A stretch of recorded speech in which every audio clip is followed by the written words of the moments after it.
Okay, hopefully you can see this. So today I want to go over with you what authority Congress has, which Ron Paul calls clowngress, to force civilians to do business with the federal government's instrumentalities. Okay, so you have citizens, which are members, and civilians, which are private or non-members.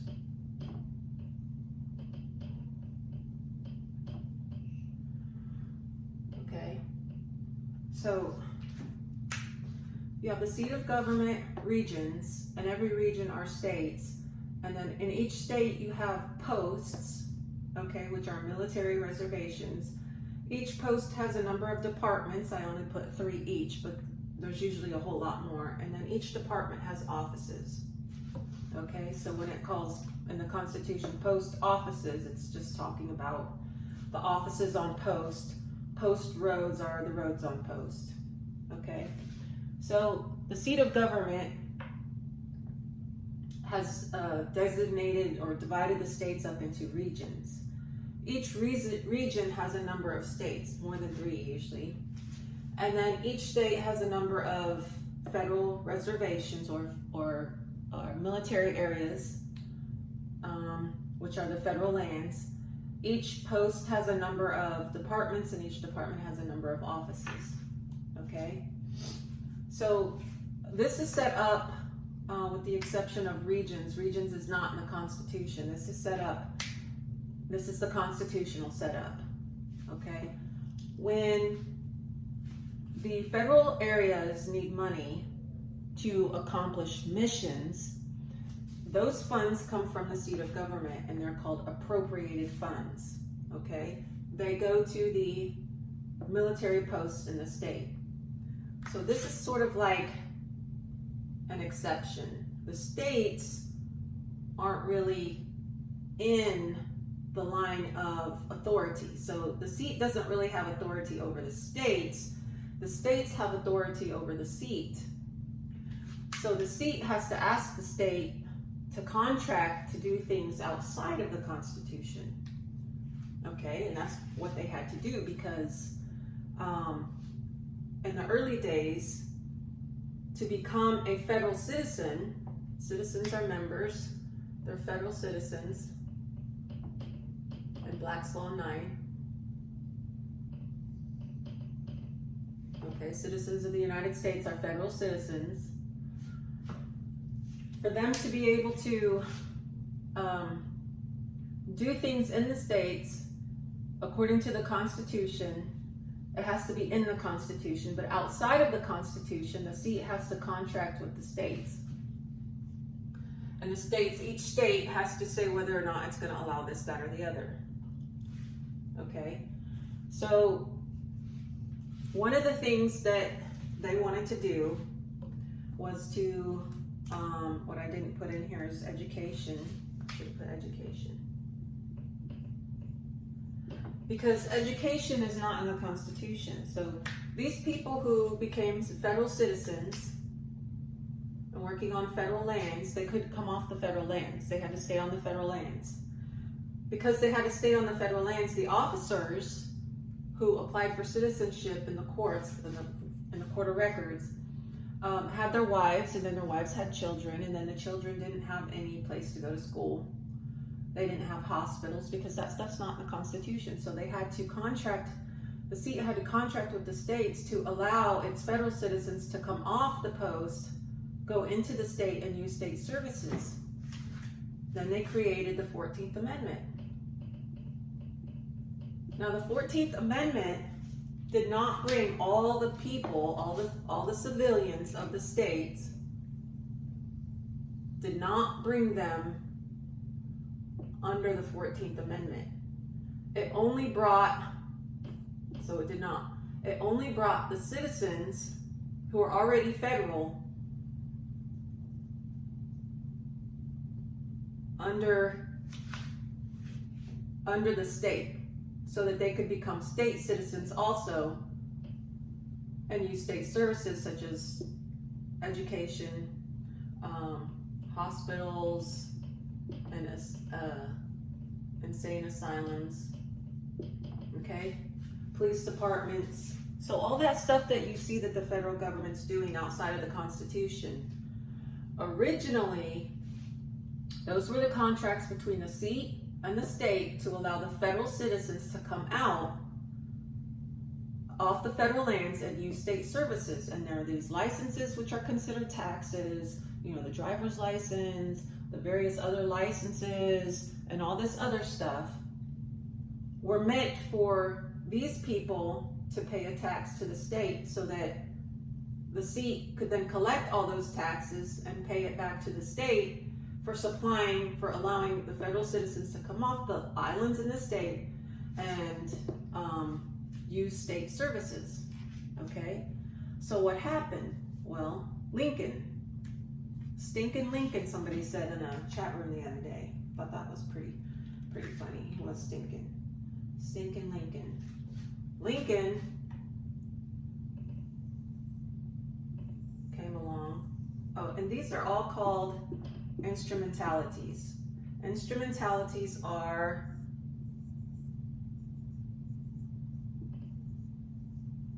businesses, and they're in districts.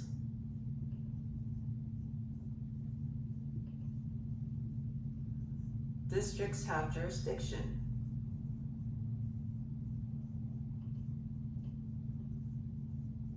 Okay.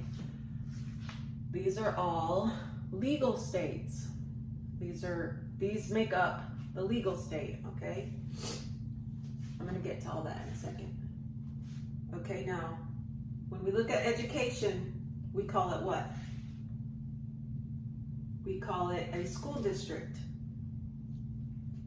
right? A school district, according to the federal laws, is called a small business or small jurisdiction. Jurisdiction is power and authority, or power or authority, whichever, doesn't matter. So all of these are small jurisdictions that work to do business for the people on the federal lands and the seat of government. So then you have Lincoln and the Civil War. Okay. Lincoln took advantage of the Civil War. He wanted to expand federal power. Okay? He wanted to expand it. He wanted to enlarge it, because expanding it would allow Rockefeller to take advantage, and other businessmen like Carnegie and the railroads, to take advantage of the expanded jurisdiction and use the government to force people in under it, force the states and the people of the states in under it. Now, we're civilians. We're not supposed to be under it, because the Constitution was created for putting defense with the C areas, inside the states, so that all the states could be equally fortified. Okay, because defense with the C means fortified. But what Lincoln did was he used the military.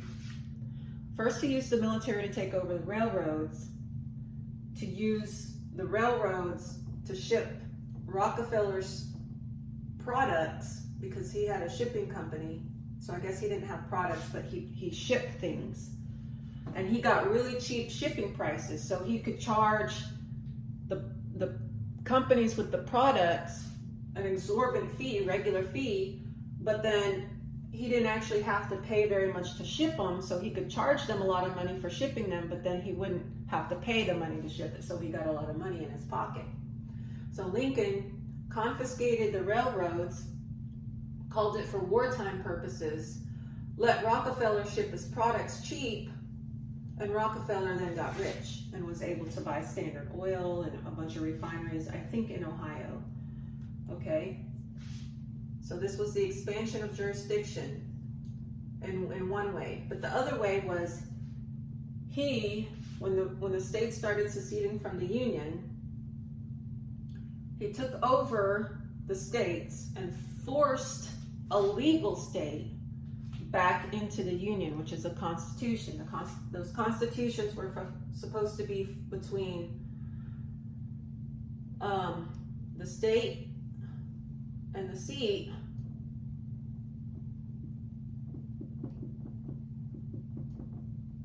which created a legal state. Created the legal state. Okay? When he created the legal state, he was able to put all these things into the state. All these things that aren't in the Constitution. And he forced it back in using the military. And he used the military to occupy the states and take over the government. So then what happened? He gained control of all of these civilians, the private people, and forced them in under the federal government. Okay, so he took over. He took it over. He used a deceitful practice, a dishonest practice, and took it over. And the Constitution says the only way to obtain lands from the states is to purchase it. Article 1, Section 8, Clause 17. So if you do it any other way, it's dishonest, it's deceitful, it's a problem. It's through detention, and he used the military to detain the states and force the military on the states and the people. So when they did that, this disappeared, and we all became members of the federal government through detention. Being members of the federal government, they started telling us, well, now you have to use our businesses. That's anti-republic. That's an anti-republican form of government, because this created a monopoly, enlarging the government, the federal government, and basically wiping out the states and our private capacities as civilians. So now we're all forced to get a birth certificate, a driver's license. We're supposed to use their banks. We have to adhere to the CDC. We have to follow the FDA. All the businesses have to register and follow OSHA laws, labor laws. We have to follow the highway laws set by the federal government. And it was never intended to be this way. This is actually unconstitutional. So these places here, like let's take Department of Education. Now they tell us, all of us, who are actually not a part of the federal government, that you have to get, that your kids have to have a record of, this thing, or they can't go to school. So if you don't get this done to your kid,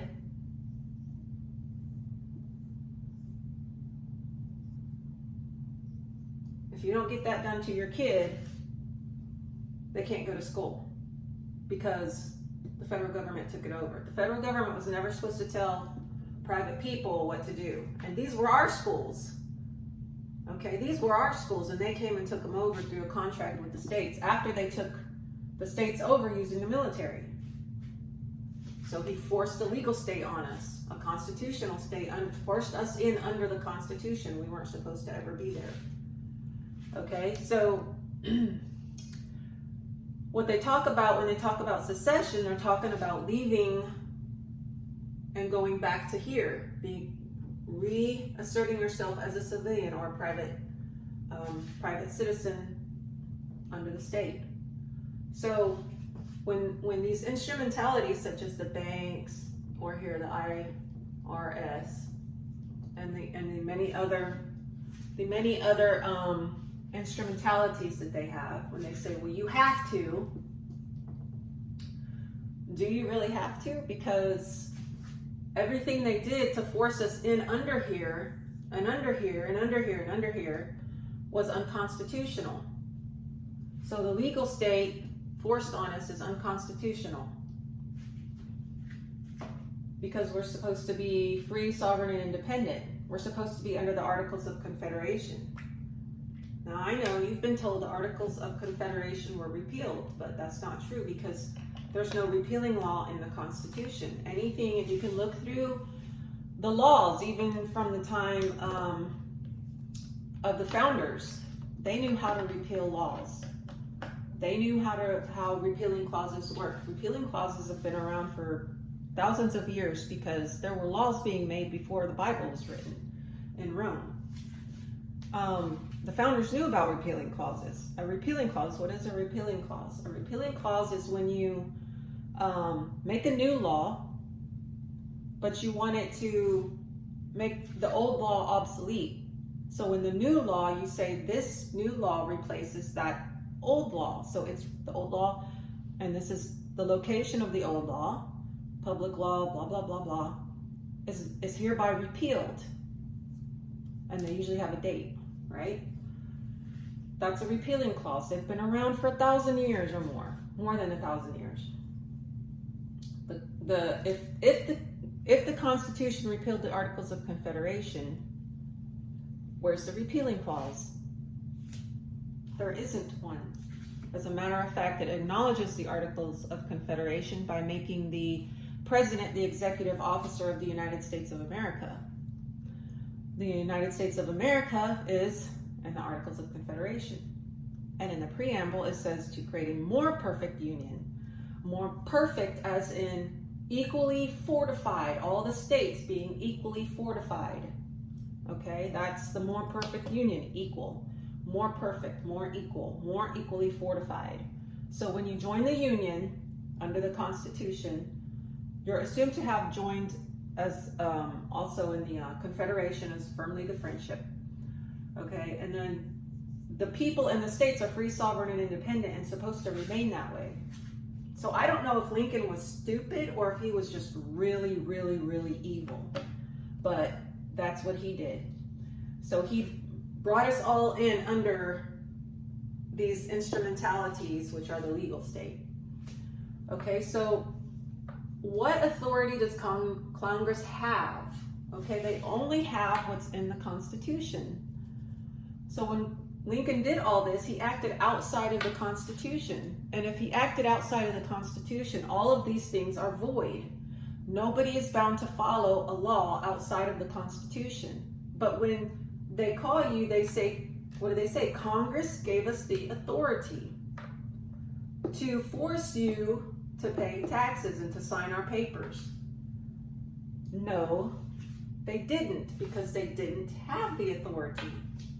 They didn't have the authority to force a legal state on us, force us back into a union under the Constitution after they left. They didn't have authority to do any of that. So if it does not have authority to do a particular thing, how can they delegate it? How can they delegate an authority to an instrumentality, which is a corporation? A small jurisdiction which was intended to be to help administer the federal areas and their money and their people. So the census was to keep track of all the military stuff, all the federal stuff, and all the federal people and equipment and all this stuff. Make sure that the money is going where it's supposed to go. Make sure the people are, in the right numbers. Make sure they're getting paid. Okay? Make sure that the posts aren't scamming money from the seat. So if they ask for money, and I have a video on that, if they ask for money Every 10 years, the census is supposed to make sure that it's spending it correctly. Okay, so if the government never had the power to do a thing, then it certainly doesn't have the power to tell somebody else they can do a thing. Okay, so what is a legal state and who is the legal state for? So originally, the Constitution's, the legal state was for the administration of the people and the property on the federal lands inside the state to get things done, okay, to account for the money, to make sure that everyone stays healthy, Food and Drug Administration to, supply food, supply healthy food, to make sure the food was inspected, because things have to come on post, they have to go off post, in post, excise, taxes, all that is supposed to be for the federal areas. The OSHA laws are for the federal areas, labor for the federal areas, highways are for the federal areas, and also when they travel from one federal area to another state federal area. So they have to police themselves and they have to get a license, okay? So my question here is, if the federal government doesn't have authority to do these things because it's not in the Constitution, and originally they created contracts with the state to allow the federal government to bring these into the state to supply services to the forts, then did they ever have the authority to make the private people follow these or become a part of these? And the answer is no. And if they never had the authority to do it, how does it these people call and tell us that we have to? They never had the authority. The people on the federal lands, the federal citizens have to. We don't have to. That was never for us.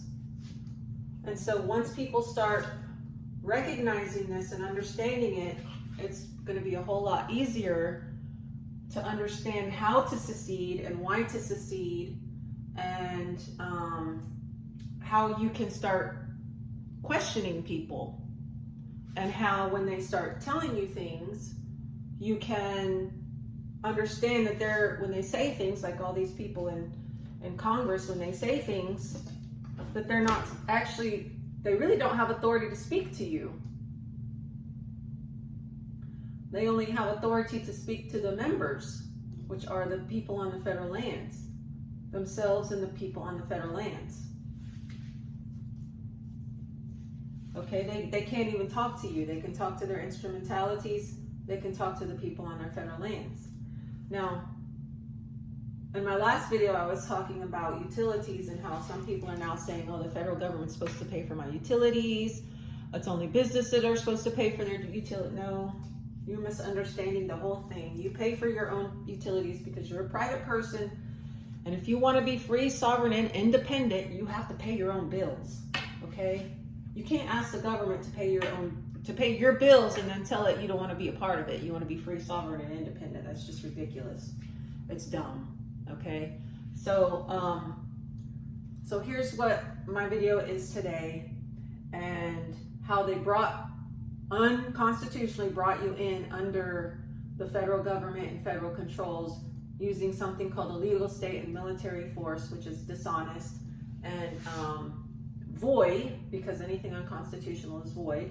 And if they don't have authority to do it themselves, which they don't, then they certainly don't have authority to tell somebody else they can do it to you. Okay, so like, share, and subscribe, and you guys have a great day.